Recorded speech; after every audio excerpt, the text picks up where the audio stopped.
2026 തുടങ്ങി ഗംഭീരമായിട്ട് നല്ല ഫീൽ ഗുഡ് മൂഡിയൊക്കെ എത്തിക്കൊണ്ടിരിക്കുക. അപ്പോൾ തിയേറ്ററിലും പ്രേക്ഷകരിൽ ഒരുപാട് പ്രകമ്പനം പൊളിക്കാൻ പ്രകമ്പനം എത്തിരിക്കുകയാണ് ഇപ്പോൾ ആക്ച്വലി. അപ്പോൾ ഞങ്ങൾ ട്രെയിലർ കാണുമ്പോൾ നമുക്ക് കിട്ടുന്ന ഒരു ഫീൽ ഉണ്ട്, അല്ലെങ്കിൽ നമുക്ക് റിലേറ്റ് ചെയ്യാൻ പറ്റുന്ന, അല്ലെങ്കിൽ നമുക്ക് ബോയ്സ് ഹൗസിൽ നടക്കുന്ന കാര്യങ്ങൾ അവിടെ ഒരു ഫീലിംഗ് കിട്ടുന്നുണ്ട്. ശരിക്കും എന്തുകൊണ്ടാണ് ഇങ്ങനൊരു ജോണർ ചെയ്യാം, അല്ലെങ്കിൽ നദികൾ സുന്ദരി എന്ന ഒരു നാടൻ വൈബിലുള്ള ചിത്രം എടുത്തിട്ട് ഇങ്ങനെ ഒരു മോഡിലേക്ക് പോകാൻ എന്നുള്ള ഇൻസ്പിറേഷൻ ഉണ്ടായിരുന്നു? അല്ല, അത് കഴിഞ്ഞതിന് ശേഷം നദികൾ സുന്ദരി കഴിഞ്ഞതിന് ശേഷം ഞാൻ ചെയ്യാൻ ഉദ്ദേശിച്ച വേറൊരു സബ്ജക്റ്റാണ്. ഒരു ബിഗ് ബഡ്ജറ്റ് ചിത്രമായിരുന്നു അത്. അതിൻ്റെ സ്ക്രിപ്റ്റിങ്ങും ബാക്കി പരിപാടിയൊക്കെ ബാംഗ്ലൂർ വെച്ചാണ് നടന്നുള്ളത്. അപ്പോൾ അവിടെ വെച്ചാണ് അതിലേക്ക് കൊണ്ടിട്ടാണ് ഞാൻ ശ്രീഹരിനെ ഇൻവൈറ്റ് ചെയ്തത് ഈ പടത്തിലോട്ട്.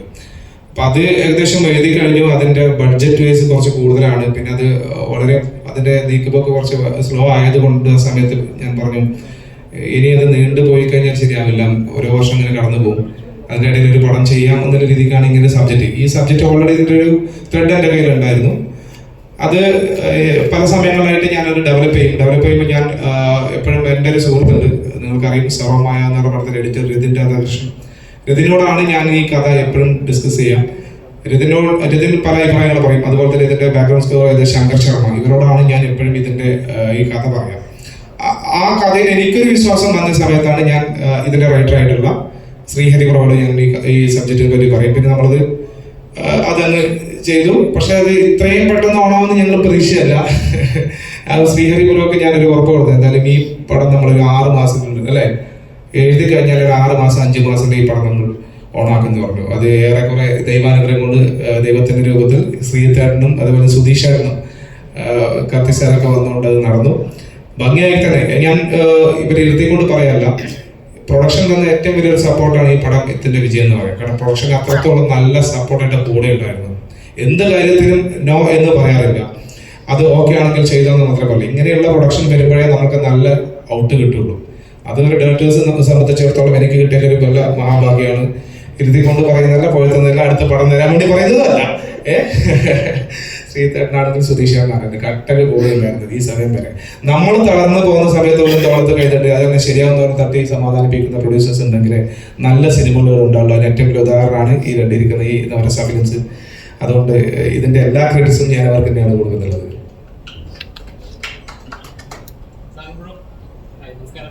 നമസ്കാരം. എല്ലാവരും പറഞ്ഞ് ചോദിക്കുന്നത് സ്ഥിര ചോദ്യം, പണിക്ക് ശേഷം വരുന്ന സിനിമകളെല്ലാം അതേപോലത്തെ ഒരു ജോണറാണോ, അല്ല അതേപോലത്തെ ജോണർ ചെയ്യാനാണോ ഇഷ്ടം? കഴിഞ്ഞ ഇന്റർവ്യൂവിൽ പറയുന്നത് കേട്ടായിരുന്നു, എനിക്ക് കോമഡി പടങ്ങൾ ചെയ്യാനാണ് ഇച്ചിരി താല്പര്യം, അല്ലെങ്കിൽ പണി കഴിഞ്ഞ ശേഷം ഒരേ ടൈപ്പ് കഥാപാത്രങ്ങൾ വന്നതിന് ശേഷം അതൊന്ന് ബ്രേക്ക് ചെയ്യാൻ കിട്ടുന്ന ഒരു കഥാപാത്രമാണ് പ്രകടനത്തിലേത് എന്ന് പറയാം. അപ്പോൾ ട്രെയിലർ കണ്ടപ്പോഴും ഞങ്ങൾക്ക് തോന്നി പക്ക ഒരു കിളിപോയ ഒരു കഥാപാത്രം, ശരിക്കും എൻജോയ് ചെയ്ത് ആർക്ക് എന്താ പറയുക ഒന്നും നോക്കേണ്ട ഒരു ബൗണ്ടറീസ് ഇല്ലാത്തൊരു കഥാപാത്രമായിട്ട് ഫീൽ ചെയ്തു. ഇതിനു വേണ്ടി ഇതേപോലെ കഥാപാത്രങ്ങളാണോ വെയിറ്റ് ചെയ്തത്? ഉറപ്പായിട്ടും. കാരണം പണി നമുക്കൊരു ലൈഫ് തന്നു, ഒരു വലിയൊരു വഴി തുറന്നു തന്നു. പക്ഷെ അതിനുശേഷം കുറച്ച് സ്ക്രിപ്റ്റുകൾ വന്നിട്ടുണ്ടെങ്കിലും ഭയങ്കര ഇൻട്രസ്റ്റിംഗ് ആയിട്ട് തോന്നി. വിജയശേഖരനും ശ്രീഹരി വന്ന് കഥ പറഞ്ഞപ്പോൾ അപ്പം ഈ കഥ തന്നെയാണ് ഈ സിനിമയുടെ മെയിനൊരു നട്ടല്ലേ. അപ്പം ഞാൻ ഉറപ്പിച്ചു ഇതിൻ്റെ ഒരു ഓപ്പോസിറ്റ് ഒരു പരിപാടി പിടിക്കണം, നല്ലൊരു കഥ ദൈവം കൊണ്ട് തന്നു, ഇനി അത് നിങ്ങൾ കണ്ട് അത് ഇഷ്ടപ്പെടും എന്നുള്ള ഉറപ്പുണ്ട്. ഞാനിവർ അമീൻ്റെ അടുത്ത് പറയുന്നോടാ, ഈ സിനിമ ഞാൻ വിചാരിച്ചിട്ടുണ്ട്, ഇത് ഞാൻ വിചാരിച്ച ലെവലിൽ പോലെ എൻ്റെ സിനിമയുടെ ജഡ്ജ്മെന്റ് തെറ്റിപ്പോകും. അതങ്ങനെ പറയാനുള്ള കാരണം അത്രയും വിശ്വാസമുള്ള കാരണമാണ്. അത് നിങ്ങളോട് കണ്ടിട്ടാണ് തീരുമാനിക്കേണ്ടത്. വലിയൊരു പ്രതീക്ഷയുണ്ട്. പക്ഷെ നമ്മളിങ്ങനെ പറയുമ്പോൾ ആ പ്രതീക്ഷത്തിൽ കുറച്ചിട്ടാണ് പറയുന്നത്. പക്ഷെ പ്രതീക്ഷ ഭയങ്കര വലുതാണ് മനസ്സിൽ. ആ പ്രതീക്ഷ തെറ്റാതെ തിയേറ്ററിൽ നിങ്ങൾക്ക് എല്ലാവർക്കും അത് ഇഷ്ടപ്പെടുന്നു ഭയങ്കര വിചാരിക്കുന്നു. Thank you. ഒരു കാര്യം കൂടി പറയണം. കഥ പോയി പറഞ്ഞു, എപ്പോഴാണ് ഓക്കെ പറഞ്ഞത് എന്നുള്ളത്. അല്ല, എൻ്റെ അടുത്ത് ഫസ്റ്റ് ഈ കഥ ഒന്ന് പറഞ്ഞു. അപ്പം ഞാൻ ആദ്യം ഓക്കെ പറഞ്ഞില്ല. അതിന് വേറൊരു റീസൺ ഉണ്ടായിരുന്നു. പിന്നെ കുറച്ച് നാളിന് ശേഷമാണ് എന്താ വിജയശേഖ പടം ഓണായോ ഇല്ല, നീ കൂടി വന്നാൽ അത് ഓണാവും. ശരി, പിന്നെ ഓണായി, അത്രയേ ഉള്ളൂ. അത് ഞാൻ ഡീറ്റെയിൽ പറഞ്ഞില്ല. നീ ഒന്ന് പോയി ഇല്ല. അങ്ങനെ പറയുമ്പോഴത്തേക്ക് വേറെ ഈ ഫാമിലി ഓഡിയൻസൊക്കെ വിചാരിക്കുന്നത് അങ്ങനത്തുള്ളൊരു പടമാണ്. ഒരിക്കലും അങ്ങനത്തുള്ളൊരു പടം ഒരിക്കലല്ല. ആ ജസ്റ്റ് ഒരു കോമഡിക്ക് വേണ്ടിയിട്ടൊരു പരിപാടി മാത്രമേ ഉള്ളൂ. ഒരിക്കലും അങ്ങനത്തുള്ളൊരു പടം ഇതിൽ എങ്ങനെ പറയുമ്പോഴത്തേക്ക് ചില ഫാമിലീസ് ഒക്കെ വിചാരിക്കും അത് ചിരി നോക്ക്. നല്ലൊരു കുത്തിത്തിരിപ്പ് ചോദ്യം ചെയ്യണ്ടേ, ഇത് ചിരിക്കുക. അതുകൊണ്ടൊരു ബന്ധമില്ല ഈ പടത്തിന്.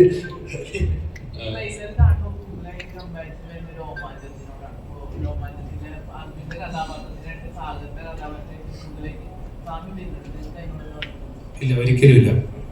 അത് നമ്മൾ ട്രയലർ കണ്ട് ട്രീസ് കണ്ട് നമ്മൾ അതിനെ ജഡ്ജ്മെന്റ് ചെയ്യുമ്പോഴാണ് നമുക്ക് അങ്ങനെ പലതും തോന്നുക. ഇപ്പൊ ഗേ എന്നുള്ള ചോദ്യം വന്നു, ഇങ്ങനെ ഞാനതാ പറഞ്ഞു, നമ്മൾ ഒരു പടത്തിനെ മറ്റുള്ള പടമായിട്ട് കമ്പാരിസൺ ചെയ്യുമ്പോൾ നമ്മൾ ആ ട്രailer കണ്ടുകൊണ്ട് നമ്മൾ കമ്പാരിസൺ ചെയ്യേണ്ട. നിങ്ങൾ പടം കണ്ടു കഴിഞ്ഞാൽ നിങ്ങൾക്ക് അത് തീർച്ചയായിട്ടും മനസ്സിലാവും. അത് ഞങ്ങൾ ആദ്യം തൊട്ട് പറയുന്ന കാര്യമാണ്. അടികപ്പേരെ കൂട്ടമണി വരുന്നുണ്ട്, അതുപോലെ തന്നെ ഈ പറഞ്ഞ രോമാഞ്ചത്തിന്റെ വരുന്നുണ്ട്. നല്ല സിനിമകളാണ് ഇതൊക്കെ, വരട്ടെ. അങ്ങനെ വരുന്നവർ പറയുന്നതുകൊണ്ട് കുഴപ്പമില്ല. പക്ഷെ ഇതിൽ നിന്നും ഡിഫറെന്റ് ആയിട്ടാണ് ഇത് പോകുന്നുള്ളത്. അത് നിങ്ങൾക്ക് 2 ദിവസം വെയിറ്റ് ചെയ്ത് നിങ്ങൾ തീർച്ചയായിട്ടും ഇതിനെല്ലാം ഉത്തരം നിങ്ങൾക്ക് അവിടെ കിട്ടുക.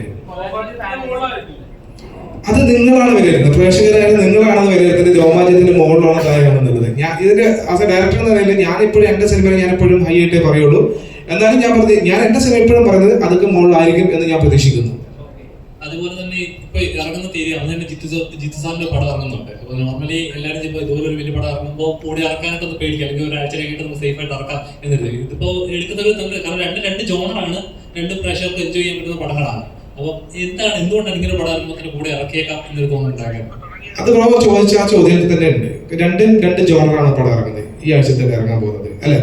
പിന്നെ ഞങ്ങൾക്ക് അറിയാം ഇതൊരു യൂത്ത് വൈബ് പടമാണ്. എന്താ യൂത്ത് വൈബ് മാത്രമല്ല, ഈ പറയുന്ന പോലെ ഫാമിലി ഓഡിയൻസിനെയൊക്കെ അല്ലെ പടത്തിന് തിയേറ്ററിലേക്ക് കയറ്റാൻ പോകുന്ന ഒരു പടം തന്നെയാണ്. പിന്നെ ഒരു 2 സിനിമകൾ നന്നായി പോയി കഴിഞ്ഞാൽ ഇവിടെ പ്രശ്നമല്ല, ഒരു സേഫ് ആയിട്ട് പോകും. അതിൽ വലിയ പ്രശ്നമായിട്ട് തോന്നിയിട്ടൊന്നുമില്ല. എന്തായാലും അങ്ങനെ ഒരു പടം ഓപ്പോസിറ്റില്ല നമുക്ക് നല്ലതാണ്, ബെറ്ററാണ്, ഒരു കുഴപ്പമില്ല, പേടിയില്ല, സന്തോഷമേ ഉള്ളൂ. അതിനൊരു പടം വേണം ഓപ്പോസിറ്റ്.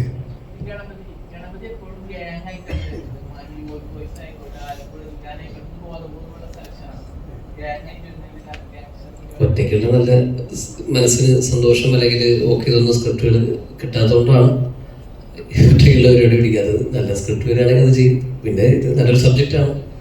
പിന്നെ ഒരു ഗ്യാങ് ആകുമ്പോൾ അത് രസമാണ്. നമുക്കൊരു ഗിവ് ആൻഡ് ടേക്കിലൊക്കെ അങ്ങനെ കുറേ പരിപാടികൾ ചെയ്യാൻ പറ്റും. എനിക്ക് ഇഷ്ടമുള്ളൊരു പരിപാടിയാണ്, പ്രത്യേകിച്ച് കോമഡി. അപ്പം അങ്ങനെ നല്ല സബ്ജക്റ്റ് വന്നോട് ചെയ്തു.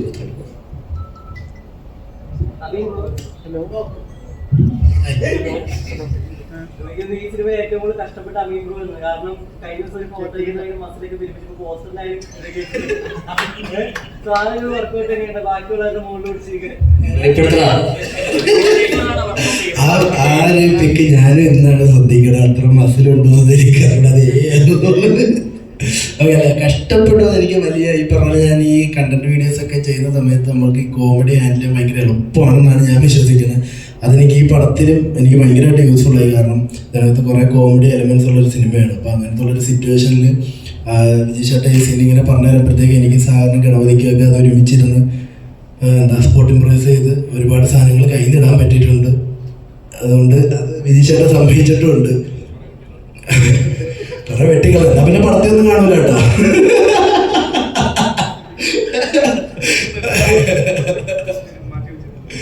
അപ്പോൾ അവനെ എന്തായാലും എല്ലാവരും ഭയങ്കര എൻജോയ് ചെയ്തൊരു പടമാണ്. ഒരുപാട് കഷ്ടപ്പെട്ടിട്ടുണ്ടോന്ന് വെച്ചാൽ കഷ്ടപ്പെട്ടിട്ടുണ്ട്. ഈ പറഞ്ഞ പോലെ ഞാൻ സാറും ഗണപതി എല്ലാവരും കഷ്ടപ്പെട്ടിട്ടുണ്ട്. നേരത്തെ പറഞ്ഞതേടിയാ വേറെ വേണ്ടാത്ത ക്യാപ്ഷനൊന്നും പിടിച്ച് ഡെപ്റ്റുകളല്ലേ ഗേയാണല്ലേ എന്നൊന്ന് ചോദിച്ചത്. ഞാൻ അങ്ങനത്തെ ഒരു ചേട്ടൻ്റെ പടമേ അല്ലെന്നാണ് ഉദ്ദേശിച്ചത്. പറഞ്ഞു നിങ്ങൾ ഇടുന്നത് നമുക്ക് വിശ്വസിക്കാൻ പറ്റില്ലേ. ഓക്കെ, അമീൻ ബ്രോ കുറച്ച് മുമ്പേ പറഞ്ഞായിരുന്നല്ലോ, അതായത് ഒരു കണ്ടന്റ് ക്രിയേറ്റർ ആയിട്ട് നിന്ന് ഇപ്പൊ സിനിമയിലേക്ക് ആ ഒരു കണ്ടന്റ് ക്രിയേറ്റർ എന്ന് പറയുന്നത് ചെറിയൊരു ജോബ് അല്ല. അതിപ്പോ നമുക്ക് സ്ക്രിപ്റ്റ് ചെയ്യണം, അപ്പോൾ പ്രേക്ഷകർക്ക് എങ്ങനെ അത് എടുക്കും എന്നുള്ളത് നല്ലോണം വർക്കൗട്ട് ചെയ്തിട്ടാണ് നമ്മളൊരു കണ്ടന്റ് വെളിയിൽ കൊണ്ടുവരുന്നത്. അപ്പം പ്രേക്ഷകൻ ചിലപ്പോൾ അത് ജഡ്ജ് ചെയ്ത് അപ്പോൾ കാണുന്നത് വെച്ച് പോകും കണ്ടന്റ് ഉണ്ടാക്കുന്നത്, അതുകൊണ്ട് സിനിമ കയറി അങ്ങനെ ടോക്ക് അതൊരു പൊക്കമൊക്കെയാണ്. ഇപ്പോഴത്തെ സിനിമകളിൽ അങ്ങനെ ഒരു ചർച്ചകൾ വരുന്നുണ്ട്. അപ്പം ഇൻഫ്ലുവൻസേഴ്സിനെ കൂടുതൽ സിനിമയിലേക്ക് ഉപയോഗിക്കുന്നു മാർക്കറ്റിന് വേണ്ടി. അപ്പം താങ്കൾ പറഞ്ഞ പോയിന്റ് വളരെ വാലിഡ് ആണ്. അപ്പം ഇങ്ങനെ പ്രേക്ഷകർ പലപ്പോഴും ഇങ്ങനെ പല ജഡ്ജ്മെന്റിലാവുമ്പോൾ നമ്മുടെ എഫേർട്ടിന് ഒരു മൂല്യം കിട്ടാറില്ല, അങ്ങനെ തോന്നലുണ്ട്. ഇല്ല, ഈ സിനിമ എന്ന് പറയുന്നതും ഒരു കണ്ടന്റ് ആണ്. ഓക്കെ, അപ്പൊ ഈ കണ്ടന്റ് ഈ പറഞ്ഞ ഞാനാണെങ്കിലും സുബിനാണെങ്കിലും സനീഷനായാലും എല്ലാവരും ഈ കണ്ടന്റ് വീഡിയോസിൽ നിന്ന് എങ്ങനെയായാലും സിനിമയിലോട്ട് എത്തുക എന്നുള്ള ഇതാണ്. അപ്പൊ ഇടയ്ക്ക് വെച്ചൊരു ട്രെൻഡ് ഉണ്ടായിരുന്നു. അതായത് ഈ കണ്ടന്റ് ക്രിയേറ്റേഴ്സിനെ സിനിമയിൽ കയറ്റിയ ഇവരുടെ ഫോളോവേഴ്സൊക്കെ പോയി തിയേറ്ററിൽ കാണും, എന്നിട്ട് ഇവർക്ക് ചെറിയ ചെറിയ ചെറിയ പരിപാടി റോളുകൾ കൊടുക്കും. അപ്പൊ പക്ഷേ ഈ പടത്തിൽ എന്താണ് ഞാനത് ഉറപ്പിച്ച് പറയാണ്. ഈ പറഞ്ഞ നിങ്ങൾ 3 പേരെയും ഞാൻ നേരത്തെ സനീഷേട്ടൻ്റെ കാര്യം പറയാൻ വിട്ടുപോയി. സനീഷേട്ടന് ഭയങ്കര ഇമ്പോർട്ടൻ്റ് ആയിട്ട് റോളാണ് ഈ പടത്തിൽ കൊടുത്തേക്കുന്നത്. അപ്പോൾ ഞങ്ങളെ 3 പേരെയും ഈ പടത്തിൽ എന്തായാലും റീച്ചിന് വേണ്ടിയിട്ടോ വേറെ ഒന്നിനോ വേണ്ടിയിട്ടോ അല്ല കാസ്റ്റ് ചെയ്തിരിക്കുന്നത്. കാരണം എനിക്കാണെങ്കിലും ഈ പടത്തിൽ അത്യാവശ്യം നല്ല രീതിയിൽ ചെയ്യാനുണ്ടായിരുന്നു. ഞാൻ തന്നെ ചില സമയത്ത് ഇട്ടിട്ടുണ്ട്. അതായത് വിതീഷിട്ട് എന്ത് ധൈര്യത്തിലാണ് ഇത്രയും വലിയ റോളൊക്കെ വെച്ചെൻ്റെ തലയിൽ തന്നെന്നുള്ളത്. പക്ഷേ അതിന് വേണ്ടിയിട്ട് നല്ല രീതിയിൽ ഹാർഡ് വർക്ക് ചെയ്തിട്ടുണ്ട്. അതെന്തായാലും തിയേറ്ററിൽ വിജയിക്കും എന്ന് തന്നെയാണ് എൻ്റെ വിശ്വാസം.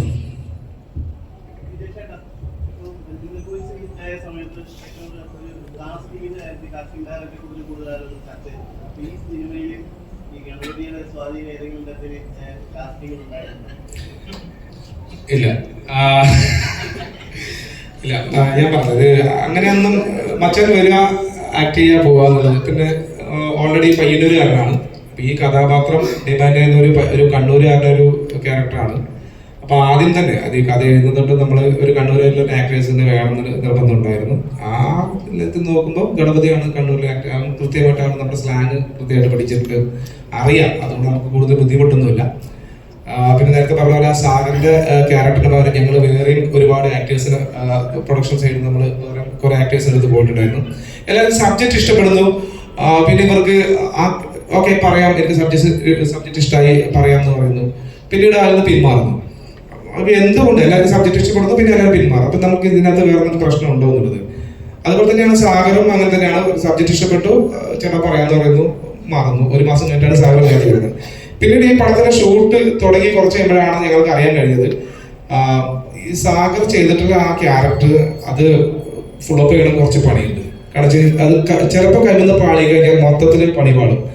അപ്പം അങ്ങനെ ഒരു ക്യാരക്ടറാണ്. അപ്പൊ അതുകൊണ്ട് പേടിച്ചിട്ടാണ് മിക്ക ആക്ടേഴ്സും അത് വിട്ടിട്ടുണ്ടായിരുന്നത്. ഒരു തരത്തിലത് ഞങ്ങൾ ചിന്തിച്ചു, ഇത് എന്നാ പിന്നെ ഒരു കാര്യം ചെയ്യാം, അത് ഗണപതിനെ ആ ക്യാരക്ടറിലേക്ക് കൊണ്ടുവരാം. ഇപ്പോൾ ഞാൻ ഇവിടെ റിവീൽ ചെയ്യുന്നത്, ഇതുവരെ സമയം ഗണപതി പറഞ്ഞില്ല. ഗണപതിനെ നമ്മൾ ആ ക്യാരക്ടേഴ്സിലേക്ക് കൊണ്ടുവരുന്നത്. പകരം ഗണപതിക്ക് വേറെ ഒരു പുതിയ ആളെ നോക്കാം എന്ന് നിൽക്കുന്ന സമയത്താണ് സാഗറിന്റെ ഗോൾ വരുന്നത്. അപ്പൊ നമ്മൾ ആദ്യം കാസ്റ്റ് ചെയ്ത അതേ രീതിക്ക് തന്നെ പിന്നെ പരിപാടി പോയി.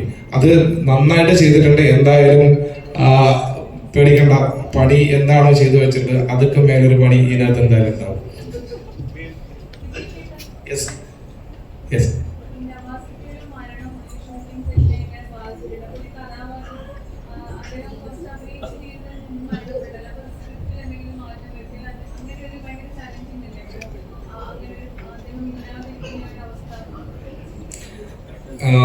ചോദ്യം മനസ്സിലായി. പക്ഷെ അത് ഇപ്പൊ ഇവിടെ എങ്ങനെ അത് പ്രസന്റ് ചെയ്യണമെന്ന് എനിക്കറിയില്ല. കാരണം നവാസ്ക മരിക്കുന്നതിന്റെ തലേ ദിവസം ഞങ്ങൾക്കൊരു 6-7 മണിയോട് കൂടി ഞങ്ങൾക്ക് അന്ന് ഷൂട്ട് കഴിഞ്ഞിരുന്നു. ഞാനെന്നും റൂമിൽ വന്നു കഴിഞ്ഞാൽ ഇത് പറയാൻ കുറച്ച് പറയാനുണ്ട്. അത്രത്തോളം നീണ്ടു പോകണ്ട, അല്ല എന്തെങ്കിലും നമുക്കത് ഒഴിവാക്കാം, ടോപ്പിക് ഒഴിവാക്കാം, അതല്ലെങ്കിൽ പറയാം, കുഴപ്പമില്ലല്ലോ, പറയാമേ. ഓക്കെ, ഒരു 7 മണിയോട് കൂടിയിട്ടാണ് ഞാൻ അന്ന് ഷൂട്ട് കഴിഞ്ഞു. നേരെ ഞങ്ങളെല്ലാവരും അവരവിടെ റൂമിലോട്ട് പോയി. അപ്പൊ തലേ ദിവസം വന്ന് നാളെ ഷൂട്ട് ചെയ്യേണ്ട സ്ക്രിപ്റ്റിംഗ് എന്തായാലും നമ്മൾ വന്ന് ക്രോസ് ചെക്ക് ചെയ്യും. അതിനകത്ത് എന്തെങ്കിലും കറക്ഷൻ ഉണ്ടെങ്കിൽ ചെയ്യും. ഇത് ഒരു പരിപാടിയുണ്ട്. അന്ന് സാഗറും ഞാനും ഞങ്ങളൊക്കെ ഹോട്ടലിൽ താഴെ വെച്ചിട്ട് ഏകദേശം ഒരു 12 മണി രാത്രി വരെ സംസാരിച്ചു. നേരത്തെ ഷൂട്ട് കഴിഞ്ഞുകൊണ്ട് പലയിടത്തും പോയി പല ആൾക്കാർ ഫുഡൊക്കെ കഴിച്ചു വരുമ്പോൾ താഴെ മീറ്റ് ചെയ്തു, സംസാരിച്ച് റൂമിലോട്ട് പിരിഞ്ഞു പോയി. ഞാൻ ഈ സ്ക്രിപ്റ്റ് അന്ന് ഒന്നും ചെയ്തില്ല, അന്ന് അവിടെ വെച്ചു പോയി കിടന്നു. പക്ഷെ ഒരു 2 മണി ഉറക്കം വരുന്നില്ല. ഒരു 1:30 എഴുന്നേറ്റ് വീണ്ടും സ്ക്രിപ്റ്റിലിരിക്കുമ്പോൾ നമ്മൾ നവാസ്ഖാന്റെ പോർഷൻ നമ്മൾ ചെയ്ത് തീർത്ത് 3 ദിവസം ആ വീട്ടിൽ ഷൂട്ട് ചെയ്യാനുണ്ട് നവാസ്ഖാന്റെ. അപ്പൊ അതിനകത്ത് എനിക്ക് തോന്നി അതിന് 3 ദിവസം അവിടെ ഒരു ലാഗ് അടിക്കുന്ന ഒരു ഫീല് തോന്നി. എന്തെങ്കിലും ഇതിനകത്ത് ചേഞ്ച് വേണമെന്നില്ല. രാത്രി തന്നെ ഏകദേശം ഒരു വെളുപ്പിന് ഒരു 4 മണി 4:30 വരെ ഇരുന്ന് ആ സ്ക്രിപ്റ്റിൽ ഒരു ചേഞ്ച് വരുത്തി 4 ദിവസം ഷൂട്ട് ചെയ്യേണ്ട പോർഷൻ ഒറ്റ ദിവസത്തേക്ക് മാറ്റി. പിറ്റേ ദിവസം രാവിലെ ഞാൻ എൻ്റെ പ്രൊഡ്യൂസർ ശ്രീതേട്ടനെ വിളിച്ചു. ഈ ചേഞ്ചസ് പറഞ്ഞു, അത് ഇങ്ങനെയൊക്കെ സ്ക്രിപ്റ്റിൽ ചേഞ്ച് വരുന്നുണ്ട് എന്നുള്ളത്. ശ്രീതേട്ടൻ അത് ആദ്യം അത് വേണോ, അങ്ങനെ നമുക്ക് പ്രശ്നമാവില്ലേ എന്നൊക്കെ ചോദിച്ചു. പിന്നെ അത് കൃത്യമായിട്ട് ക്ലാരിഫിക്കേഷൻ ചെയ്തു കൊടുത്തു. എഡിറ്ററുമായിട്ട് സംസാരിച്ചു. അപ്പോൾ ശ്രീധരനും സുധീഷേട്ടൻ ആദ്യം പറഞ്ഞു അത് നല്ലതാണ്, എന്നാൽ പിന്നെ നോക്കിക്കോ. പിന്നീട് ശ്രീധരനും പറഞ്ഞു അത് ഓക്കെ ബെറ്റർ ആണ്, നമുക്ക് അങ്ങനെ നോക്കാം. അന്ന് നമ്മൾ വന്ന് എൻ്റെ മൊത്തം നമ്മുടെ ടീമിനെ മൊത്തം വിളിച്ചു. റൈറ്റർ ശ്രീഹരിനെ വിളിച്ചു. നമ്മൾ ഇങ്ങനെയാണ് ചെയ്യാൻ പോകുന്നത്, ഇത് നമുക്ക് ഈ 3 ദിവസം ചെയ്യേണ്ടത് ഇന്ന് ഒറ്റ ദിവസം കൊണ്ട് നമ്മൾ ചെയ്തു തീർക്കുകയാണ് പരിപാടി എന്ന് പറഞ്ഞു. ആക്ടേഴ്സിന്റെ കയ്യിലും ഞാൻ സ്ക്രിപ്റ്റ് തലേദിവസം എല്ലാവരും കൊടുക്കായിരുന്നു. ഇവരോട് കാര്യങ്ങൾ പറഞ്ഞ് ബോധ്യപ്പെടുത്തി നമ്മൾ ഇന്നും കൊണ്ട് തീർക്കുകയാണ് ഈ പരിപാടിയുടെ എന്നിട്ട്. അങ്ങനെ 3 ദിവസം പ്ലാൻ ചെയ്ത് ഷൂട്ട് ഞങ്ങൾ അന്ന് ഒറ്റ ദിവസം കൊണ്ട് തീർത്ത് 6 മണിയാകുമ്പോൾ നമ്മൾ അന്ന് ഇവരുടെ പോർഷൻ മൊത്തം കഴിഞ്ഞു. നവാസ്ഖാന്റെ ആണെങ്കിലും ഗണപതി ഇവരൊക്കെ പോർഷൻ കഴിഞ്ഞു. കുഞ്ഞികൃഷ്ണ മാഷ മാത്രം ചെറിയൊരു പോർഷൻ ബാക്കി ഉണ്ടായിരുന്നുള്ളൂ. അത് ഏകദേശം ഒരു 8 മണി വരെ പോയിരുന്നു. ആ സെറ്റിൽ വെച്ചിട്ട് 6 മണിക്ക് നവാസ്ക നമ്മുടെ സെറ്റിൽ നിന്ന് പോയി 6:30 കൂടിയിട്ടാണ് തോന്നുന്നു ഇത് സംഭവിച്ചിട്ടുള്ളത്. അതൊരു ഷോക്ക് തന്നെയായിരുന്നു. ഇനിയിപ്പം നവാസ്ക ഈ സ്ക്രിപ്റ്റ് തിരുത്തി ഇതൊന്നും ഇല്ലായിരുന്നെങ്കിൽ ചിലപ്പോൾ നമ്മൾ വീണ്ടും ചിലപ്പോൾ റീഷൂട്ട് ചെയ്യേണ്ടി വന്നേനെ. അതെന്തോ എനിക്കറിയില്ല എന്താ സംഭവിച്ചതെന്നുള്ളത്. എന്തോ നിമിത്തമായിട്ട് ഞാൻ കരുതുന്നത് ചിലപ്പോൾ എന്തെങ്കിലും അതിനകത്തുണ്ട്. പിന്നെ പുള്ളിനെ വെച്ച് ചെയ്യേണ്ട പുള്ളിക്ക് ഏറ്റവും ഇഷ്ടപ്പെട്ട ഒരു സീൻ ഉണ്ടായിരുന്നു. ആ സീൻ ഈ പടത്തിൽ നമുക്ക് ചെയ്യാൻ വേണ്ടി പറ്റിയില്ല. ഏറ്റവും ഇഷ്ടപ്പെട്ട സീനാണ്. കാരണം ആ സീൻ പുള്ളി വീട്ടിൽ പോയിട്ട് പുള്ളിയുടെ വൈഫിനോടും മക്കളോടും പറഞ്ഞിരുന്ന് ചിരിക്കായിരുന്നു എന്ന് പറയുന്നു. കാരണം കുട്ടികൾ ഒരു ദിവസം വിളിച്ചിട്ട് പറഞ്ഞു, നവാസ്കറിന്റെ മകൻ വിളിച്ചിട്ട് പറഞ്ഞു, വിജയ് ചേട്ടാ ഉപ്പ ആക്ട് ചെയ്ത എന്തെങ്കിലും ഒന്ന് കാണിക്കാൻ വേണ്ടി പറ്റും. ഞാൻ ശ്രീധരൻ ഇങ്ങനെ വിളിച്ചു, ശ്രീധരൻ ഇങ്ങനെ കുട്ടികൾ എന്നെ ചോദിക്കുന്നുണ്ട്, നമുക്ക് കാണിക്കാൻ പറ്റുമോ എന്നുള്ളത്. ശ്രീധരൻ പറഞ്ഞ പിന്നെ തീർച്ചയായിട്ടും കാണിക്കുന്നു. ഞാൻ കുട്ടികളെ കൊണ്ടുപോയി മക്കളോട് ചോദിച്ചു ഉപ്പാൻ്റെ ഏത് സീനാണ് കാണട്ടെ. അപ്പം എന്നോട് ഇങ്ങോട്ട് പറഞ്ഞു ഉപ്പാക്ക് ഏറ്റവും ഇഷ്ടപ്പെട്ട ഒരു സീനുണ്ട് വിജയ് ചേട്ടാ, ആ സീനൊന്ന് കാണിക്കാൻ പറ്റുമോ. നിർവാശം നമുക്കത് എടുക്കാൻ കഴിഞ്ഞില്ല. അദ്ദേഹത്തിന് വളരെയധികം ഇഷ്ടപ്പെട്ട ആ സീൻ ഞങ്ങൾക്ക് ചെയ്യാൻ കഴിഞ്ഞില്ല. എന്നാൽ പോലും കുട്ടികൾക്ക് വേറൊരു സീൻ പറഞ്ഞ ആ സീൻ കാണിച്ചു കൊടുത്തു. അവരും വളരെ ഹാപ്പി ആയിട്ട് തന്നെയാണ് പോയിട്ടുള്ളത്. ഇതാണ് സംഭവിച്ചത്. ഇതൊക്കെയാണ് നമ്മുടെ സിനിമയിൽ സംഭവിച്ചിട്ടുള്ളത്.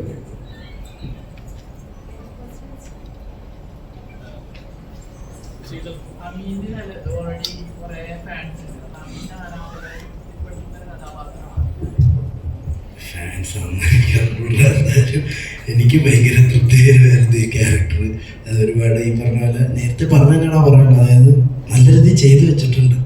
ഒരുപാട് പേരെടുത്ത് നന്ദിയും പറയാനുണ്ട് ഇങ്ങനത്തുള്ള രീതിയിൽ ക്യാസ്റ്റ് ചെയ്തതിൽ. എന്തായാലും എനിക്ക് തൃപ്തികരമാണ്, വിജയ് ചേട്ടനും തൃപ്തികരമാണെന്ന് ഞാൻ വിശ്വസിക്കുന്നു. കണ്ട പ്രൊഡ്യൂസേഴ്സും എല്ലാവരും പറഞ്ഞു തൃപ്തികരമാണെന്ന്. ഞാൻ എപ്പോഴും ചോദിക്കും, ഞാൻ അഭിയെടുത്ത് ഇങ്ങോട്ട് കയറി വരാൻ നേരത്തെ ചോദിച്ചപ്പോൾ ഇന്നലെ പ്രിവ്യൂ എന്തുകൊണ്ടായിരുന്നു, ഓക്കെ അല്ലേ, ക്ലൈമാക്സ് ഓക്കെ അല്ലേ, പരിപാടിയായി ടെൻഷനുണ്ട്, എന്നാലും തൃപ്തികരമാണ്. ഇപ്പം ഒരു ഗേളിന്റെ വോയിസ് ഗാങ് എന്ന് പറയുന്ന ഒരു വേറെ ലെവലാണ്. ഒരു മെക്രാണി എന്ന് പറയുന്ന ഒരു വേറെ മോഡാണ്. അപ്പോൾ അത് എന്താ ഒരു ഭയങ്കര പവർ കിട്ടിയ ഒരു ഫീലിംഗ് ആണ്. അപ്പൊ ഈ ട്രെയിലർ കാണുമ്പോഴും അല്ലെങ്കിൽ ആ ഒരു ഇത് കാണുമ്പോൾ നമുക്ക് ഫീൽ ചെയ്യുന്നത് എങ്ങനെയാണ് ഈ ഗ്യാങ് എങ്ങനെയാണ്? അടിപൊളി, സൂപ്പറായിരുന്നു.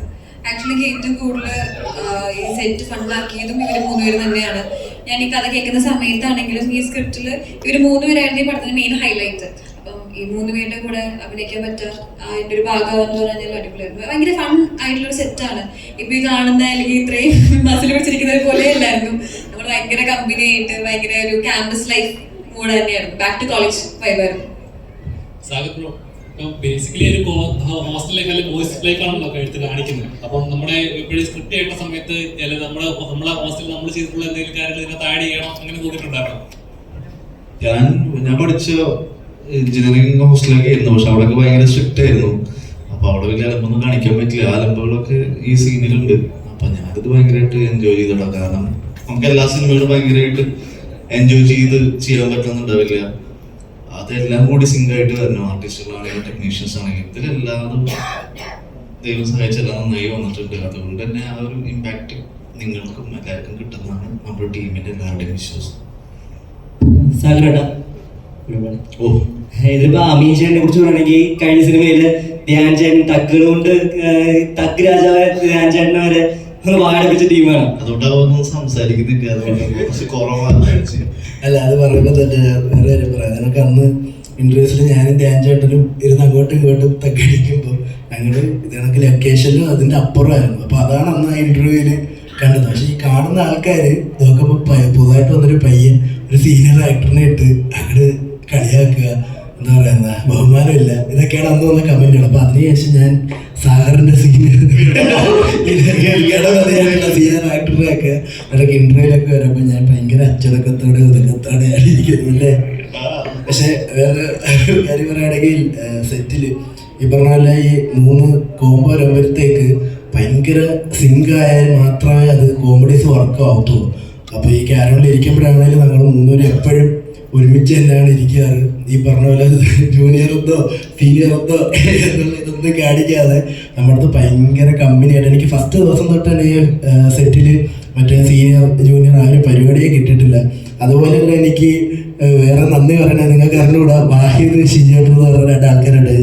സാഗറിൻ്റെയും വാഹിദിൻ്റെയും പേഴ്സണൽ മേക്കപ്പ് മാനാണ്. അപ്പം എനിക്ക് ഈ പറഞ്ഞ പോലെ പേഴ്സണൽ മേക്കപ്പ് വരെ പരിപാടിയൊന്നുമില്ല. അപ്പം ഇവരുടെ പരിപാടി എല്ലാം കഴിഞ്ഞതിന് ശേഷം എനിക്ക് വന്ന് മേക്കപ്പ് ചെയ്ത് തരിക, എൻ്റെ കാര്യങ്ങൾ നോക്കുക. അപ്പം എല്ലാം കൊണ്ടും സെറ്റിൽ ഭയങ്കര എൻജോയ് ചെയ്ത് പരിപാടി ചെയ്തിട്ട് പോയ സെറ്റാണ്. അത് എന്തായാലും നിങ്ങൾക്ക് സിനിമയിൽ കാണാൻ പറ്റും. സാഗരേട്ടാ, ഇപ്പൊ സീനിയോറിറ്റി കൊടുത്ത് ഗണപതി ചേട്ടനായാലും സാഗരേട്ടനായാലും സീനിയോറിറ്റി കൊടുത്ത് വെച്ചെങ്കിൽ നല്ല പണിയാണ്ടോ എനിക്കൊക്കെയാണ് എന്നെ സേവ് ചെയ്തപ്പോ നമുക്ക് വെച്ചിട്ടുള്ളൂ. അതിട്ട് ഓക്കെ പറഞ്ഞു. അതല്ല, ലാസ്റ്റ് പ്രൊമോഷൻ പ്രകമനത്തിന് വേണ്ടി പ്രൊമോഷന് വേണ്ടി കുഡോസ് ചെയ്ത് റീലിലായാലും രണ്ടുപേരെയും ചെറുതായിട്ടൊന്ന് സീനിയോറിറ്റി. അതെ അതെ അതെ ഒന്ന് അല്ല, അപ്പൊ അങ്ങനെയാണെന്നുണ്ടെങ്കിൽ ഇവരിപ്പോ അമീൻ ബ്രോ വന്നു കഴിഞ്ഞപ്പോ നമുക്ക് ഓൾറെഡി അറിയാം തഗ് ഉണ്ടാകും അല്ലെങ്കിൽ എന്തെങ്കിലുമൊക്കെ ഫണ്ടായി. അപ്പൊ നിങ്ങൾ സീനിയേഴ്സ് എടുത്ത പ്രിക്കോഷൻ എന്തായിരുന്നു ഈ തഗ് പ്രതിരോധിക്കാൻ? വീണു, നീ ഉത്തരം പറയുന്നോ ഞാൻ ഉത്തരം പറയുന്നോ? എനിക്കൊന്നും കിട്ടുന്നില്ല. പ്രതിരോധിക്കാനൊന്നുമില്ല. കാരണം എന്ന് വെച്ചാൽ നമ്മൾ അങ്ങോട്ടും ഇങ്ങോട്ടും തമാശ പറയും, വളരെ എൻജോയ് ചെയ്തിട്ടാണ് ഇത് ചെയ്തത്. അവിടെ നമുക്ക് അങ്ങനത്തെ ഒരു ഈഗോയോ അങ്ങനെ ഒന്നാമത് അതൊക്കെ വീട്ടിൽ വെച്ചിട്ട് വേറെ ഒരു പരിപാടിയാണ് സിനിമ. അത്രേ പറയാനുള്ളൂ. അത് ഇവൻ മീനുള്ള കാരണം കറക്റ്റ് അടിപൊളിയാണ്. കാരണം ഇവന് ആഴ്ചയിൽ ജനങ്ങളുടെ പൾസ് നോക്കി വീഡിയോ ചെയ്യുന്നതാണ്. അപ്പൊ നമുക്ക് ഇവരുടെ കൂടെ ഞാനിവനും പല തമാശകളും സെറ്റിൽ നിൽക്കണമെങ്കിൽ നമുക്ക് ഇവരുടെ കൂടെ പിടിച്ചു നിൽക്കാൻ പറ്റണമല്ലോ, ഒരു സിങ്ക് ഉണ്ടാക്കണമല്ലോ. അപ്പോൾ നിൽക്കാൻ പറ്റുന്നുണ്ട്. അപ്പോൾ ഇത് അമീനുള്ളത് ഭയങ്കര രസമായിരുന്നു. അവന് ഇപ്പോഴത്തെ കറണ്ട് സിറ്റുവേഷൻ എന്തൊക്കെ നടക്കുന്നത്, എന്തൊക്കെ ആണ് വർക്കൗട്ട് ചെയ്യാൻ പറ്റുന്നത്. അപ്പൊ അതെനിക്ക് മുന്നത്തെ സിനിമകളൊന്നും കിട്ടിയിട്ടില്ല. അപ്പൊ ഭയങ്കര ഹാപ്പി ആയിരുന്നു. ഈ ടീമിന്റെ കൂടെ എല്ലാവരും കൂടെ വർക്ക് ചെയ്യുന്നുണ്ട്. എൻ്റെ കൂടെ അമീനോട് കൂടെയാണെങ്കിലും സുബിനണ്ണനും സനീഷേട്ടനും എല്ലാവരും ചെയ്ത വിട്ടുപോയി.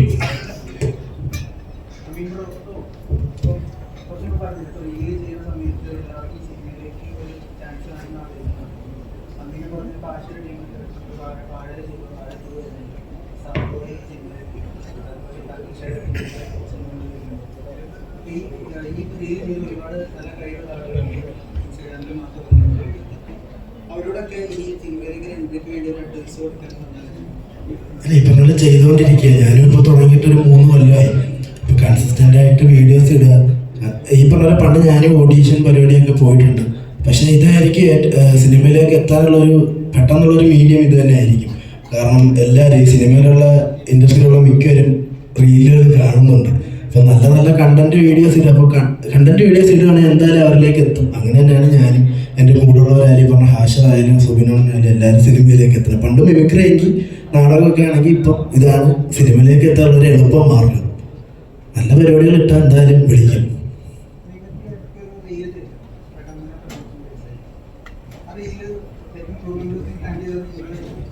ഇല്ല, ഒരിക്കലും. ഞാനത് എടുക്കുന്നതിനൊരു 10 മിനിറ്റ് മുമ്പാണ് ഞാൻ നിഹാനും കൂടെ ആ കണ്ടന്റ് സെറ്റ് ചെയ്യണം. അപ്പോൾ ആദ്യം നമ്മളൊരു ഹൊറർ പരിപാടിയുടെ ഒരു കണ്ടന്റ് ഒരു സ്ക്രിപ്റ്റാണ് സെറ്റ് ചെയ്തത്. പക്ഷെ അത് എടുത്തു വരുമ്പോൾ എങ്ങനെ ആൾക്കാർക്ക് കണക്റ്റ് ആവും എന്നൊരു പേടി ഉണ്ടായിരുന്നു. അപ്പോഴാണ് പിന്നെ ഓക്കെ റിയൽ ലൈഫായിട്ട് എന്തെങ്കിലും കണക്ട്. ആദ്യമായിട്ടാണ് നമ്മൾ അങ്ങനെ ഒരു വീഡിയോ ചെയ്യുന്നത്, റിയൽ ലൈഫായിട്ട് കണക്ട് ചെയ്യുന്നത്. പക്ഷെ അതെല്ലാവരും അത്യാവശ്യം ഇപ്പം തന്നെ 10-60 ലക്ഷം ആൾക്കാർ കണ്ടു. ഇവർക്കും ഇവരുടെ അടുത്ത് ഞാൻ പറഞ്ഞിട്ടില്ലായിരുന്നു ഇങ്ങനെ ഉൾപ്പെടുത്തുന്ന കാര്യം. സാഗറിനോട് ഞാൻ തലേന്ന് വിളിച്ചിട്ട് ഞാൻ ഇങ്ങനെ പറഞ്ഞു, അല്ലെ ചെറിയൊരു കൊട്ട് ഞാൻ തരുന്നുണ്ട്, ക്ഷമിക്കണം. സാഗറുണ്ടായി എന്ത് കാണിച്ചാലും കുഴപ്പമില്ല, റീച്ച് പോട്ടായിരുന്നു. അപ്പോൾ എന്തായാലും എല്ലാവർക്കും ഇഷ്ടപ്പെട്ടിട്ടുണ്ട്. ആരെയും വേദനിപ്പിച്ചിട്ടില്ലെന്ന് ഞാൻ വിശ്വസിക്കുന്നു. ശേഷം അടുത്ത ചിദംബരം പണം ഓണായിട്ടുണ്ട് ബാലൻ. അതിന്റെ നിലവിലുള്ള അപ്ഡേഷൻ എന്താണ്? അതിന്റെ ഷൂട്ട് പൂർത്തിയായി. ഒരു ബാലൻ ആണ് ബാലനാണ് നായകൻ. പിന്നെ ഒരുപാട് പുതുമുഖങ്ങളുള്ള സിനിമയാണ്. അതിലെനിക്ക് കാസ്റ്റ് ചെയ്യാൻ സാധിച്ചു. പിന്നെ അതിന്റെ പ്രൊഡക്ഷൻ എക്സിക്യൂട്ടീവ് പ്രൊഡ്യൂസറായിട്ട് വർക്ക് ചെയ്യാൻ സാധിച്ചു.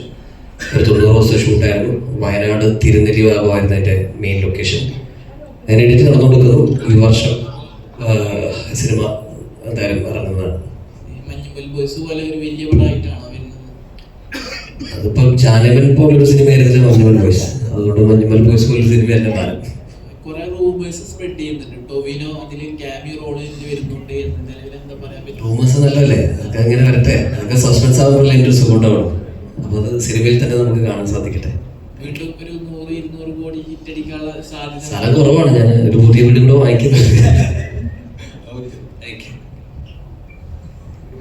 ഡയറക്ടറോടാണ് ചോദ്യം. അതായത് പ്രകമനത്തിന്റെ ഫസ്റ്റ് പോസ്റ്റ് അല്ലെങ്കിൽ അതൊരു കൺസെപ്റ്റ് ഒന്നും ഇതായി തുടങ്ങിയപ്പോൾ തന്നെ എല്ലാവരും കമ്പാരിസൺ നേരത്തെ പറഞ്ഞ പോലെ ചെയ്യുന്നുണ്ട്. ഇപ്പോൾ അടിയപ്പിയായാലും രോമാഞ്ചം അല്ലെങ്കിൽ ഇപ്പോൾ മഹാരാജ ഹോട്ടൽ എന്ന് പറഞ്ഞാൽ അഖിലിന്റെ ടീം വരുന്ന ഒരു ഹോസ്റ്റൽ മൂവി വരുന്നുണ്ട്.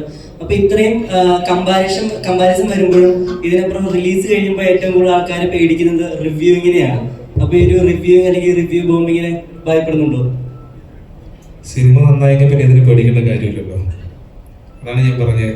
ഞങ്ങൾക്ക് എൻ്റെ പ്രൊഡക്ഷനും ഇതിൽ ആക്ട് ചെയ്ത എല്ലാവർക്കും എന്തായാലും ആ ഒരു പേടിയില്ല. പിന്നെ പറയുന്നവർ പറയും, അതിനിപ്പോൾ നമുക്ക് എന്ത് ചെയ്യാൻ പറ്റില്ലല്ലോ. അത് അവരവരുടെ ജോലിയല്ലേ. റിവ്യൂസ് പറയാം, നെഗറ്റീവ് പറയാം, പോസിറ്റീവ് പറയാം. എനിക്ക് തോന്നുന്നു റിവ്യൂസിൽ ഏറ്റവും കൂടുതൽ നെഗറ്റീവ് റിവ്യൂ പറയുമ്പോഴാണ് അവരുടെ വീഡിയോ ഒക്കെ കൂടുതൽ റീച്ച് കിട്ടുക. പോസിറ്റീവ് പറഞ്ഞാൽ വളരെ കുറവാണ്. എന്തിനും നമുക്ക് നെഗറ്റീവിലാണ് എപ്പോഴും ആൾക്കാർ അതിനെ ചകയാണ്. അപ്പം അതിനൊന്നും നമ്മൾ ഉത്തരം കൊടുക്കുന്നില്ല. പടം കണ്ടിട്ട് അത് അവർ തീരുമാനിക്കട്ടെ, അല്ലെ ഡിസൈഡ് ചെയ്യട്ടെ, നല്ലതാണ് മോശം. എന്തായാലും ഞങ്ങളുടെ ടീമിന് ഞങ്ങൾക്ക് എല്ലാവർക്കും പടം വർക്കായിട്ടുണ്ട്. എൻ്റെ പ്രൊഡ്യൂസേഴ്സ് ആയിട്ടുള്ള ശ്രീധരനാണെങ്കിലും സുധീഷ് ചേട്ടനാണെങ്കിലും ഈ ചേട്ടനാണെങ്കിലും കാർത്തിക് സാറാണ്, കാർത്തിക് സുബ്രാജ് സാറാണ്, അവരൊക്കെ ഹാപ്പിയാണ്. എന്നെ ഒരു ഡയറക്ടറിനെ സംബന്ധിച്ചിടത്തോളം അത് തന്നെയാണ് ഏറ്റവും വലിയ സന്തോഷം. അനാശം എങ്ങനെയാണ് സിംഗറാണ്. നമ്മുടെ അത് പ്രമോഷൻ നമ്മൾ പ്ലാൻ ചെയ്തു.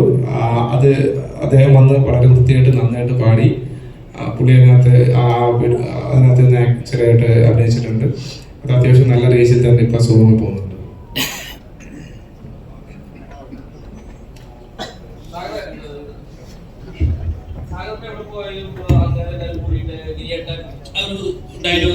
ഇത് ഇന്നത്തോടു കൂടി നിർത്തുകയാണ്. അതും വലിയൊരു മുന്നറിയിപ്പാണ്. നാളത്തെ ഒരു ദിവസം കൂടെ ഉള്ളൂ, ഒരു പരിപാടി കൂടെ ഉണ്ട്, നാളെ ഒരു കോളേജ്.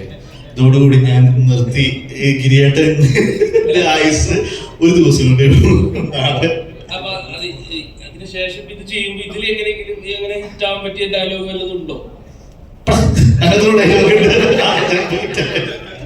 ഏതെങ്കിലും ഡയലോഗ് ഹിറ്റ് വേണം ആ ഒരു വർഷം പോവാൻ. അങ്ങനെ ഹിറ്റ് അടിക്കണം.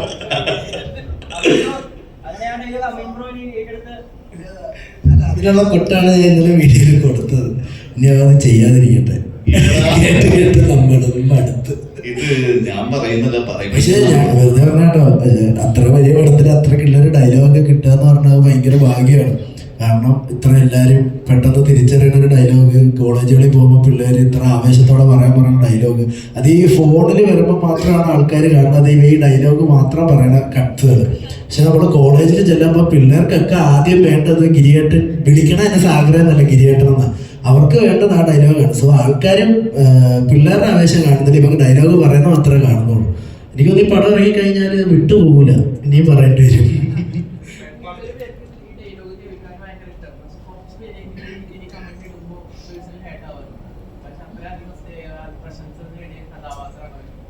ഗിരിയേട്ടൻ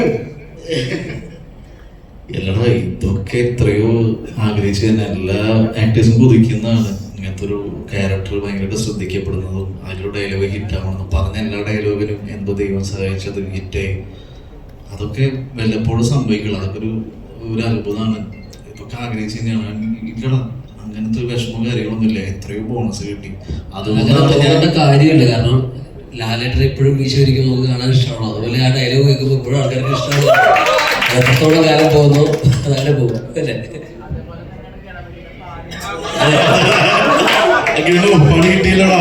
അല്ല അപ്പൊ അവന്റെ അവസ്ഥ എന്താണെങ്കിൽ എന്റെ അവസ്ഥ നല്ലോണം അറിയാം. അപ്പൊ അത് നമ്മളൊരു ഇതായിട്ട് കാണേണ്ട ആവശ്യമില്ല. നമുക്കത് സന്തോഷം. ഞാനത് ഇപ്പൊ എൻ്റെ എത്ര വർഷമായി, ഒരു ഓൾമോസ്റ്റ് 19-20 വർഷമായി. അപ്പൊ ഞാനതിപ്പോ പല സ്ഥലത്ത് ആവശ്യപ്പെടുമ്പോൾ പാടാതിരിക്കുന്നതെന്ന് പറഞ്ഞാൽ അത് വീണ്ടും നമുക്ക് പുതിയ എന്തെങ്കിലും സംസാരിക്കാം അല്ലെങ്കിൽ വേറെ എന്തെങ്കിലും ചിന്തിക്കാന്നുള്ളതാണ്. അപ്പൊ അല്ലാതെ അതിനെ നമുക്കൊരു ഹേർട്ട്ഫുൾ ആയിട്ടോ അല്ലെങ്കിൽ അതിനൊരു പെയിൻ ആയിട്ടോ കാണുന്നുണ്ടല്ലോ. അതുള്ളതുകൊണ്ട് അതൊരു റെക്കഗ്നീഷൻ ആണ്. അതെവിടെ പോയാലും ആൾക്കാരെ നമ്മളെ ഫസ്റ്റ് ചെയ്യുന്ന റെക്കഗ്നേഷൻ, നമ്മളെ റെക്കഗ്നൈസ് ചെയ്യുന്നത് ആ ഒരു പാട്ട് കൊണ്ട് അല്ലെങ്കിൽ ആ ഒരു സിനിമ കൊണ്ടാണ്, ആ ഒരു കഥാപാത്രം കൊണ്ടാണ്. അപ്പൊ അതിന്നും നമുക്കൊരു അനുഗ്രഹം തന്നെയാണ്. അങ്ങനെ കണ്ടാൽ മതി. എനിക്കറിയില്ല അത്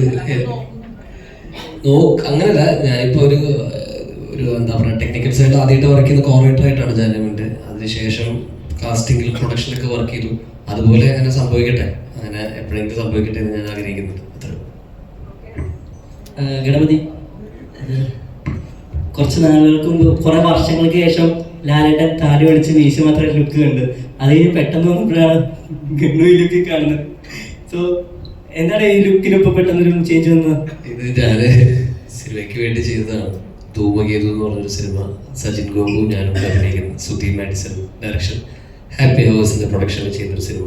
അതിന്റെ ഭാഗമായിട്ടാണ് മീശാറ്റ്. അത് ഞാനിങ്ങനെ നമ്മൾ ഓരോ കോലത്തിൽ നിൽക്കണ്ടേ, ഓരോ വേഷം, അതപ്പോൾ നമ്മളെ ഒന്നും ചെയ്യാൻ പറ്റാത്ത പരിപാടിയാണ്. അപ്പം അതുകൊണ്ടാണ് ഈ മീശ. അത് പണം വരും.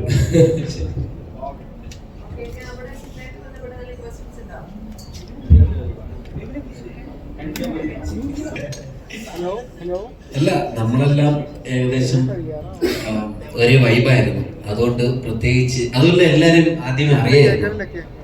അമീനി ഞാനുമായിട്ടൊക്കെ മുമ്പോട്ടേ പരിചയമുണ്ട്. അതെനിക്ക് ആദ്യമായിട്ട് എറണാകുളത്ത് വരുമ്പോൾ അഭയം തന്നെ സുബ്രഹ്മണ്യൻ അല്ല, നമ്മൾ ഒരുമിച്ചൊക്കെ നിന്ന്. അതുകൊണ്ട് എനിക്കങ്ങനെ സത്യം പറയുന്നൊരു നമുക്ക് ഷൂട്ട് നടക്കുന്നത് ഒരു വലിയ സിനിമയാണ്, നാളെ ഇത് വലിയൊരു തിയേറ്ററിൽ എത്തുന്ന സംഭവമാണ്, അങ്ങനത്തെ ഒരു പേടിയോ ഒന്നുമില്ല. പിന്നെ എടുത്തു പറയേണ്ടത് ഈ സിനിമ ചാർട്ട് ചെയ്തിരിക്കുന്നതൊക്കെ പക്കയായിരുന്നു. നമ്മൾ വന്ന് ലാഗ് അടിച്ചിരിക്കേണ്ടി വന്നിട്ടില്ല. സാധാരണ ഞാൻ 1-2 സിനിമ ചിലതൊക്കെ നമ്മൾ പോയി പോസ്റ്റ് അടിച്ചിരിക്കും. പക്ഷെ ഇത് കറക്റ്റ് ആയിരുന്നു. ചെല്ലുന്നു, ചെയ്യുന്നു, ഒരു പക്ക ഒരു കറക്റ്റ് അവർക്കൊരു ഐഡിയ ഉണ്ടായിരുന്നു. എങ്ങനെ പോകണം, എങ്ങനെ തീർക്കണം, ഇന്ന് എത്ര എടുക്കണം എന്നൊക്കെ കറക്റ്റുള്ള ഒരു ബോധ്യം ഉണ്ടായിരുന്നു. അവർ വിചാരിച്ചതിനെക്കാട്ടി നേരത്തെ പടം ഷൂട്ട് ചെയ്ത് തീർക്കുകയും ചെയ്തു. പിന്നെ ആ ഒരു ഇപ്പൊ ഈ പറഞ്ഞ പോലെ തന്നെ ഈ ലൊക്കേഷനിലെല്ലാം നമ്മുടെ സെയിം വൈബുള്ള കുറേ പയ്യന്മാര്, അറിയാലോ പയ്യന്മാര് ചേർന്ന് നിൽക്കുമ്പോൾ എങ്ങനെയാണെന്ന് അറിയാലോ. അതുകൊണ്ട് തന്നെ നല്ല രസമുണ്ടായിരുന്നു.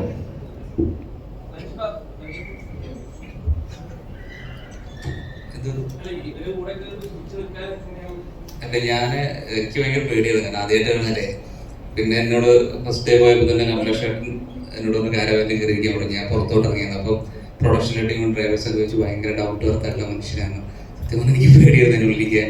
അമ്മ തന്നെയാണ് ആദ്യം ഭയങ്കര ചാട വരും. ഞാൻ അപ്പോൾ വീട്ടിൽ നിന്ന് വിളിക്കും, സാഗരം എങ്ങനെയാണ്, സാഗർ പാവം, അമ്മീൻ വലിയ കുഴപ്പമില്ല. അപ്പോൾ എനിക്കറിയില്ല ഗണപതി എങ്ങനെയാണ് ആദ്യം വരുമ്പോൾ. പിന്നെ 10-18 വർഷത്തെ എക്സ്പീരിയൻസ് ഉള്ള മനുഷ്യനാണ്, സീനിയറാണ്. പക്ഷെ എനിക്ക് പൊതുവെ ഈ വളരെ സംസാരിച്ചുകൊണ്ട് എനിക്ക് അതിനൊരു പ്രശ്നമുണ്ട്. അതിൻ്റെ എല്ലാ ഭവിഷ്യത്തും ഇവർ പിന്നെ അനുഭവിച്ചു. ഞങ്ങളിപ്പോൾ ഉണ്ടായ ഫാൻസാണ്, ഫ്രണ്ട്സാണ്. അതിൻ്റെ ഒരു ഭാഗമായിട്ടാണ് ഗണുവിനെ ബാലത്ത് പോയി എന്നുള്ള ചിത്രത്തിലോട്ട് വിളിച്ചു. ആ ഒരു സന്തോഷം, വലിയ സന്തോഷം. അപ്പം ഇപ്പം ഞങ്ങൾ വലിയ ഫ്രണ്ട്സാണ്. എന്നെ സഹിക്കാൻ പറ്റാത്ത അവസ്ഥയിലാണ് അവരുള്ളത് അല്ലേ.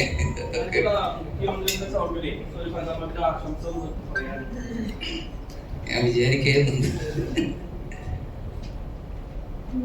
തിരുവനന്തപുരത്ത് വന്ന സമയത്ത് ഇവിടെ ഇങ്ങനൊരു ഭക്ഷണം വരുന്നുണ്ട് ഞാൻ അറിഞ്ഞു.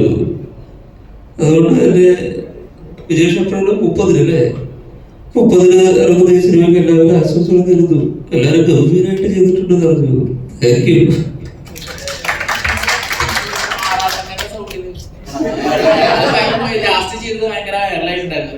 വയറല്ലേ നിങ്ങൾ ഞാൻ മുന്നേ പറയുന്നതും പിന്നെ പറയുന്നതും നിങ്ങൾ എടുക്കൂലല്ല.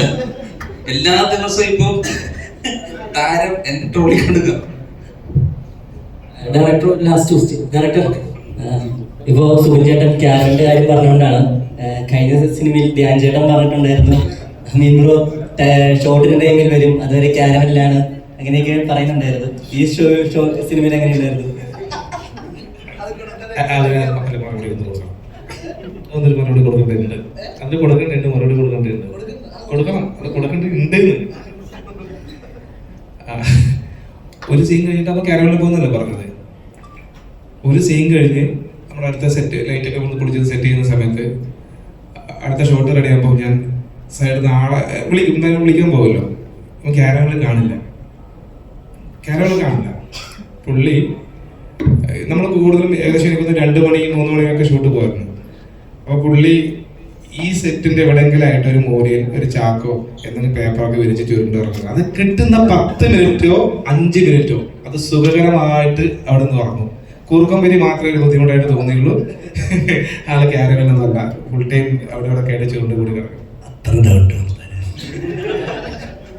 ആളെ സെറ്റിൽ വിളിക്കുന്ന പേര് സ്ലീപ്പിംഗ് സ്റ്റാർ എന്നാണ്. അത് ഈ ടീമിൽ എല്ലാവർക്കും അറിയാം. അതെ, സ്ലീപ്പിംഗ് സ്റ്റാർ. ക്യാരവൻ കേട്ടത് ആദ്യം പടം കിട്ടുന്നത്